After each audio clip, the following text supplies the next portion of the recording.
So hello guys, welcome back to my channel. So what I have here today is the 2024 Honda City S CVT with Modulo kit. Okay, this one specifically is without the Modulo kit. The test drive unit here at Honda Cars Manila Bay is the one with the Modulo kit. More on that later. So I'd like to thank everyone here again at Honda Cars Manila Bay and to Miss Isa for making these reviews possible.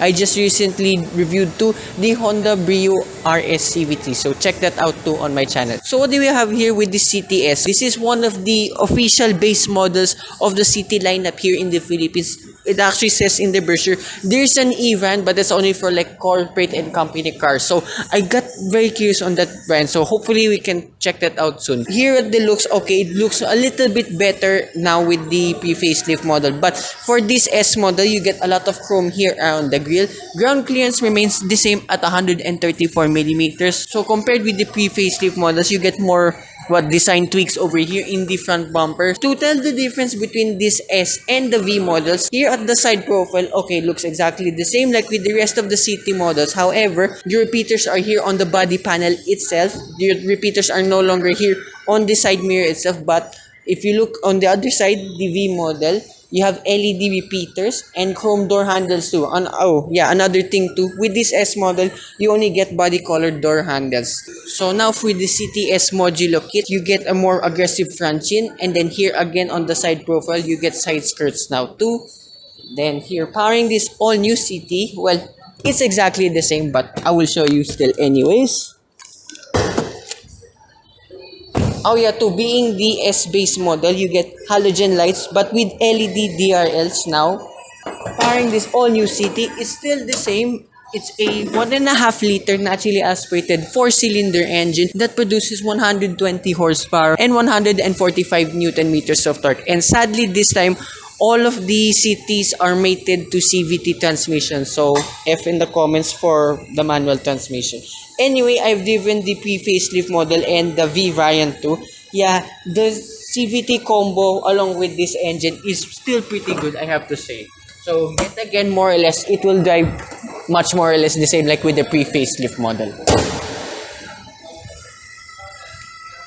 So here now at the rear of this Honda CTS, so weirdly here at the rear you get full LED taillight assemblies and then little design tweaks here again at the rear. So going now to the CTS done with the modular kit, you get a spoiler and an aggressive rear chin yet again. So open the boot up for this CTS. I just realized I don't see a reverse camera here whatsoever. Anyway, I'll check that out later in the test drive. So open the boot up. The boot space is exactly the same throughout the Honda City lineup. So this one totals at 519 liters. So yet again, it's much less than the 536 liters compared with the previous generation.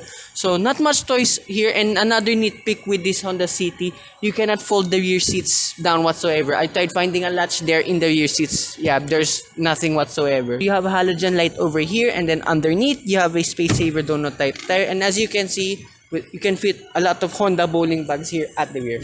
So yeah, that's about it here with the exterior, the engine, and the boot of this all new Honda City S.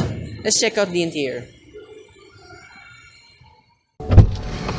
So this is the interior of the all new Honda City S. So visually, it looks more or less like with the RS and the top V model. So you have that grandiose Honda opening yet again. And then here, yeah, being the S base model now, all plastics here and there, but I can forgive it because yet again it's the base model. So here in the door card, yeah, you have a lot of black plastic here again, but this time you have fabric soft pads for your elbows, and then pretty conventional here. So here in the left side of the dashboard, you only have one functioning button for your electronic stability control. Open this door, it's kind of hot for some reason. Anyways, here in the steering wheel too, it's polyurethane but somewhat still nice to the touch. So you have your volume and infotainment functions on the left side and cruise control functions on the right side. So what I like too with this base model, you have cruise control and some Honda sensing features for this base model, which is very good. I didn't expect Honda to pull that off. So as well, you get tilt and telescopic for your steering wheel, and then here for your instrument cluster, you have a 4.3 TFT display flanked by 2 analog gauges. And then here, finally for a base model, you have an 8-inch infotainment system with Apple CarPlay and and Android Auto. But sadly, like what I said at the rear, there is no reverse camera for this. But for the functions here in the infotainment system is more or less the same like 2 with the pre-facelift model. So further down below, you have your air conditioning knobs and buttons, and then way further down, you have 2 USB ports, a turbo socket, and a cubby space for your phone.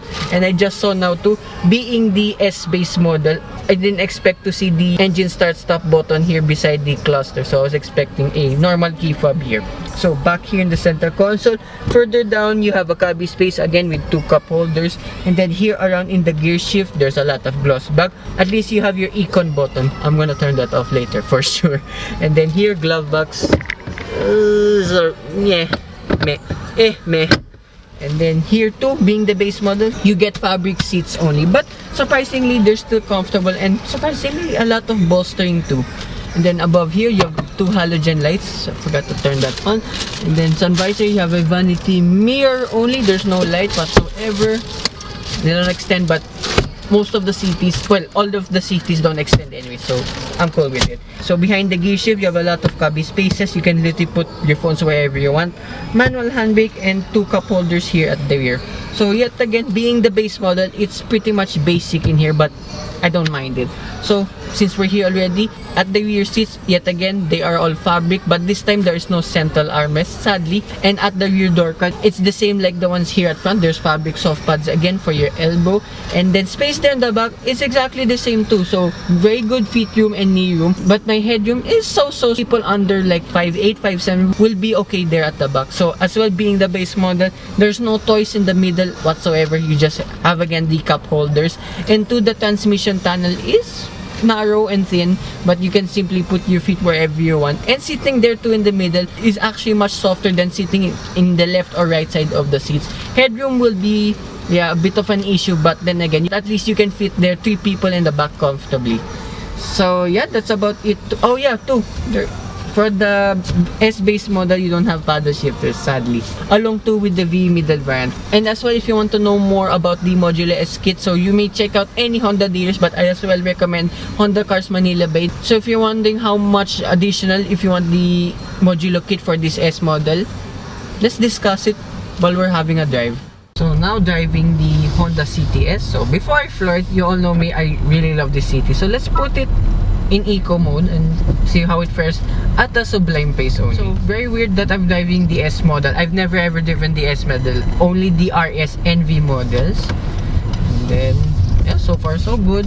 I noticed the suspension, okay, there's a little bit of firmness to it, but it's no means an uncomfortable car. I mean, it's still comfortable like here over rough pavement. And I noticed being the city, there's a little bit more tire noise than usual. Of course, it's an economy car.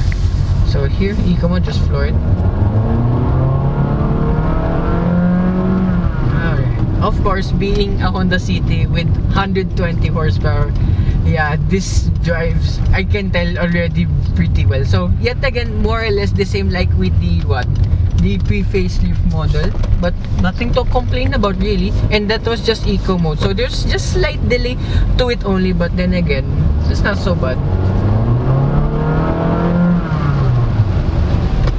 So as well, like with the pre-facelift model, this will automatically upshift even though you don't have manual mode here and no paddle shifters, yet again being the base model. So here just calmly 50-60 kilometers per hour. Okay, the NVH here is pretty good too. So having driven a lot of its competition now, yeah, I would say though this is still one of the best. Even though being honest only, I am very spoiled with that Nissan Almera. It's one of the most underrated sedans. Yeah, I would say though this still trumps the cake of being the best driving dynamics and the best car overall too. And let's not forget now too with the price of this. So this S model costs 998,000 pesos. But if you go for the specific one, the one with the Modulo S kit, this will cost an additional 77,800 pesos more. So remember, check out Honda Cars Manila Bay or any other Honda dealer for the specific what you get in the specific Honda Modulo kit. And for now, the total of this is 1,075,800 pesos. So that's like 2,000 or 3,000 pesos more than the V model. Okay, the V model has a little bit more goodies here and there, but this S already, being honest, just for me already, it's already perfect. And eco mode off. Yeah, nitpick again, there is no reverse camera over here. However though, you already get Apple CarPlay and Android Auto. Like what I said to in the Honda Brio RS test drive review, those are the most important features for me. And remember, this Honda City is a small car anyways. You won't have an issue with visibility whatsoever. And as well, I came from a sedan, so driving this is pretty much more or less easy. And then, oh yeah, I've not tried sport mode yet, so just put you off. I put you on, and then eco mode off too. And then at a standstill too. Okay, despite again being a CVT, the CVT is pretty much responsive. Even though you're just in D or eco mode or whatever mode, it's pretty responsive. And then as well, being a Honda City, overtaking is pretty much easy and pretty peppy too. There, see, automatically upshifted, even though this does not have manual mode whatsoever. Wow, love this performance. Yet again, even though this is a naturally aspirated engine, yeah, it's still one of the best driving ones in its class of subcompact sedans. And what else to talk about? So with mixed driving, remember I was just a bit light-footed earlier and then heavy-footed now. I've been averaging 7.8 kilometers per liter. Okay, I did better numbers like 8.4. The regular 8.3 to 8.5 kilometers per liter. But still, with my driving style, that's still not so bad whatsoever. Okay, driving at a bit more now compared to the pre-facelift model. Okay, it's exactly the same too, and the driving dynamics, the ride, the brakes, everything is good throughout. So Honda being Honda, yet again, I would say they're the best driving ones in this segment. And as well, having no official driving modes whatsoever, the steering remains light throughout, and yeah, pretty much easy to drive too.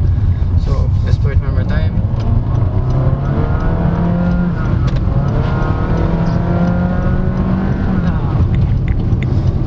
Yeah, that concludes my review of this all-new Honda City S. Remember, this specific one is the one with the Modulo kit. So, if you want the sporty looks, go ahead and buy it. But if not, at least you have the option to not add this, guys, anyway. So, I'd like to thank everyone here again at Honda Cars Manila Bay, to Miss Cesar Reyes for making these reviews possible. So, remember, I just recently drove to the Honda Brio RS. So, check that out too on my channel. So, hope you guys like and subscribe. And I will see you with more future car reviews and more Hondas coming right up. Bye-bye.